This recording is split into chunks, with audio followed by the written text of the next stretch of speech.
Assalomu alaykum.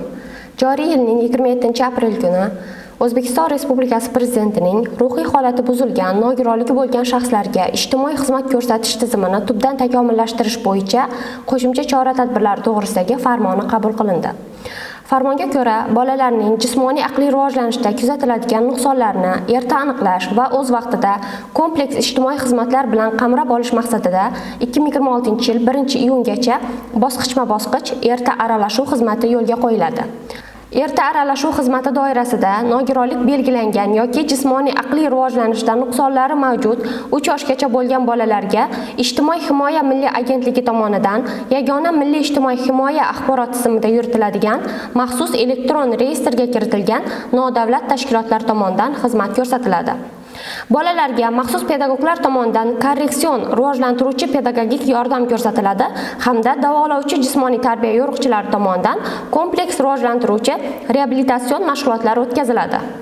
Nogironlik belgilari aniq ko'rinib turgan anatomik nuqsonlar bilan tug'ilgan bolalarni qo'shimcha tibbiy tekshiruv va jarrohlik amaliyotini o'tkazish bilan bog'liq xarajatlar Davlat tibbiy sug'urtasi jamg'armasi hisobidan qoplanadi.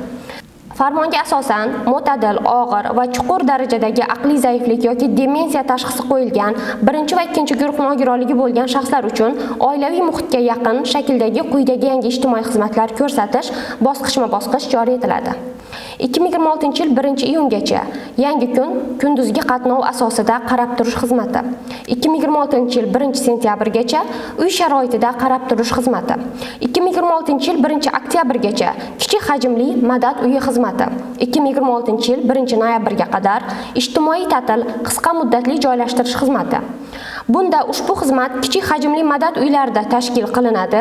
Ijtimoiy reyestrga kiritilgan ruhiy holati buzilgan 1 va 2 guruh nogironligi bo'lgan shaxslarga ularning qonuniy vakili bilan imzolanadigan shartnomaga muvofiq 1 yilda 1 marotaba shartnomada belgilangan muddatda, biroq ko'pi bilan 2 hafta davomida ko'rsatiladi.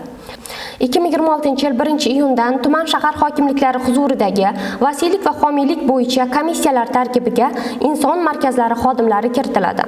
2026-yil 1-iyundan ruhiy holati buzilgan shaxslarga vasiy yoki homiy sifatida tayinlangan shaxslarning vasiylik yoki homiylikdagi shaxslar oldidagi majburiyatlarining bajarilishi inson markazi tomonidan monitoring qilib boriladi. Farmonga asosan 2026-yil 1-sentyabrdan 18 va undan katta yoshdagi chuqur darajadagi aqliy zaiflik tashxisi qo'yilgan shaxslarning parvarishi bilan band bo'lgan qonuniy vakilga o'zgalar parvarishiga muhtoj nogironligi bo'lgan 18 yoshgacha bolalarning parvarishi bilan band bo'lgan bolaning qonuniy vakiliga beriladigan nafaqa miqdorida har oyda parvarishlash nafaqasi beriladi. Nogironligi bo'lgan shaxslar uchun Muruvvat internat uylari nogironligi bo'lgan shaxslar uchun g'amxo'rlik markazlari etib qayta nomlanadi. Agentlik huzurida nogironligi bo'lgan shaxslarga ijtimoiy xizmatlar ko'rsatilishini muvofiqlashtirish markazi tashkil etiladi.